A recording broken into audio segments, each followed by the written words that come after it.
Kahapon, ipinagdiwang ng maraming pamilya ang Father's Day. Pero ang isang tatay sa Masbate, hindi magawang makapagsaya dahil sa pagiging baldado. Ang dahilan, iniligtas niya ang kanyang anak sa isang aksidente. Para bigyan ng mukha ang balita, Mobile Journal, Ieda Pascual.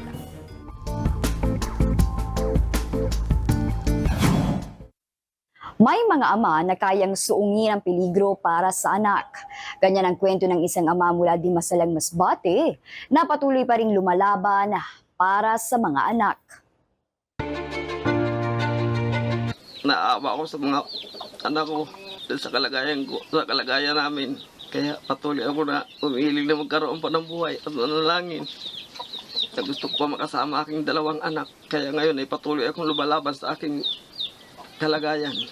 Kalunos-lunos ang sitwasyon ni Osias Dagati, 30 anyos. 6 na taon na kasi siyang nakaratay at hindi makagalaw. Ang kanyang likod, kita na ang buto. At ang mga paa, mukhang naaagnas na. Kwento niya taong 2018, nang maaksidente siya habang nasa trabaho sa isang poultry farm. Nagkataon pa, nakasama niya noon ang kanyang anak. Bigla po gumalaw yung offer. Tsaka pakita kong pabagsak na.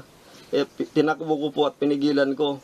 Kasi may dalawang bata doon na isa nakatayo. At saka yung anak ko po nandun nakadagay sa duyan. At saka siya po ang tatamaan sana noon ng bakal. Kaya sinakripisyo ko po na pigilan yung sarili ko. Uwahi ko lang po yung bakal na mailigtas yung anak para hindi po matamaan. Isinugod siya ng ama at mga kapatid sa ospital. At doon nilagyan ng bakal ang nabali niyang spinal cord. Sinabihan daw siya ng doktor na kailangan niyang magpa-monthly check-up para ma-monitor ang kanyang sitwasyon. Pero dahil kapos sa pinansyal, hindi niya nagawang bumalik pa.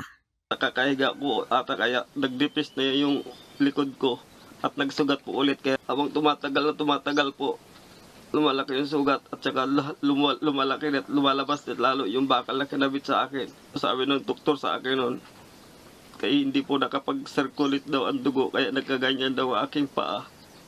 Ang kanyang mga magulang na kapwa senior citizen na ang nag-aalaga sa kanya. At dahil sa hirap ng buhay nila, sinasabay ng mga ito ang paghasaka para sila ay may makain.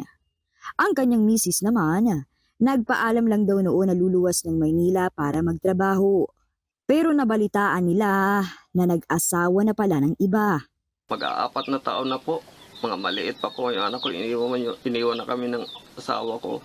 Nung iniwan pa po, mag-iisang taon pa lang yung isa po. Tsaka yung aking pangalawang anak po ay magdadalawang taon.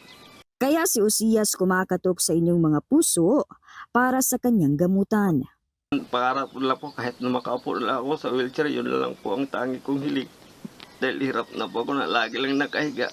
Dahil sa sobrang sakit, nahihirapan ako lagi lang nakatihaya.